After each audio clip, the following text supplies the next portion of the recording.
60 Minutes Overtime. On the first page, you're going to do Khanmigo research. My story in 60 Minutes this week is about Khanmigo, which is an AI tutor that's been developed by a well-known educator named Sal Khan using technology from OpenAI. Hello. Hey, Julia. He, like a lot of educators, were concerned about the potential for cheating, for ChatGPT to just write kids' essays. But at the same token, he saw the possibilities. If you could figure out a way to do it with guardrails, with teachers involved, would it be possible? Literally, just go in. So he got together with his engineers and educators, and they came up with this idea of an AI tutor. They started getting it into schools to kind of pilot it. We went to Hobart High School in Indiana to take a look. We have a couple of questions that we need to ask Khanmigo. You can talk to Khanmigo, and it's a very kind of Socratic dialogue. Khanmigo leads you toward an answer, and it asks you a question in return to help you think it out. For example, I asked it, what are 3 examples of acids? And if I want to know more... So it gave you 3 examples of acids, like hydrochloric acid, citric, and sulfuric. Can you give me more examples? And if I wanted to know even more, I could ask it like what specifically some of the acids do. So it's giving you acids, and then it's asking you a question. Can you think of any other household items that might contain acid? Yeah. Obviously, with ChatGPT, kids can just hand in a paper that was written by ChatGPT. And so Khanmigo helps kids write essays. It doesn't write the essay for them. If I went in and asked it to write an essay about lemons. This says, I can't help with writing essays directly, but I can guide you through the process. Yeah, exactly. I was interested in it from a journalistic standpoint, but also just from a personal standpoint. You know, I have 2 little kids. I have a 2-year-old and a 4-year-old. My 4-year-old is going to be starting kindergarten next year. And I'm already concerned about, wow, I don't know anything about math. I can't remember, anything from science.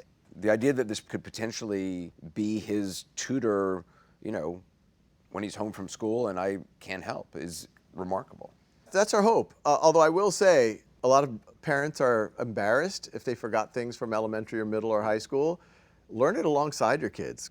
It answered it. It did. It did, yeah. Khanmigo also allows the teachers to monitor the workflow of the students. You can track how a student is actually using Khanmigo. Yeah, I'm going to click usage. And I think for some students, for some kids, that might feel intrusive.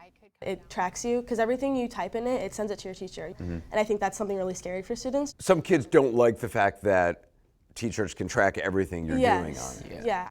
I could ask Khanmigo to... If a child is, asking Khanmigo questions about, self-harm or anything that might be of concern to parents or teachers, Khanmigo kind of looks out for that. One of the pieces of feedback that we gave to Sal was just that safety net. Peggy Buffington is the superintendent of the school district in Indiana that Hobart High School is part of. What if there are students out there that are struggling with, some emotional things, maybe suicide ideation? And so he built in these flags after we talked to him about this that, flag the teacher. Have you actually had instances where Khanmigo has sort of raised a red flag about a student's emotional health? Sure. You see a lot of that in writing, and then instantly, the teacher sees that, we're moving them to a counselor, mental health counselor. And so I think that instant notification, it can save a life. It really can. And so we talked to Sal Khan about concerns about privacy, concerns about the data, what are they doing? Obviously, this kind of information is very sensitive. Sal Khan is promising that Khan Academy will never sell the data that they are gathering from Khanmigo. They will use that data internally within Khan Academy to make Khanmigo better. In the school we went to, teachers would be flagged if the student was indicating some deep emotional trouble that might endanger them or somebody else. There could be some debate about students between 13 and 18, and maybe they should have a space where they can chat without too much oversight, but we've erred on the side of safety. So anyone under 18, if someone's talking about self-harm or harming others or seems to not be in a good place, or they're just doing they're trying to write an inappropriate story with the AI, we're also flagging that to teachers, administrators, so that they can take action if needed. Khanmigo is still very much a work in progress, and Khanmigo makes mistakes. If we can remove the frictions from one thing to the next. But it seems like it can learn from its mistakes, and the technology is evolving very, very quickly. There's no putting the genie back in the bottle in this, it seems like. They have a sense of how much they're loading.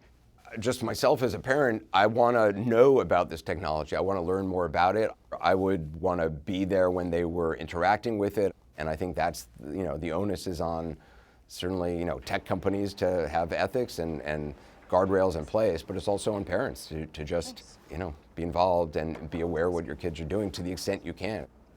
Good work, Ayla. An AI tutor that's with them in their home, that's with them in their school, and that they can consult with and learn from, the potential of that is incredible.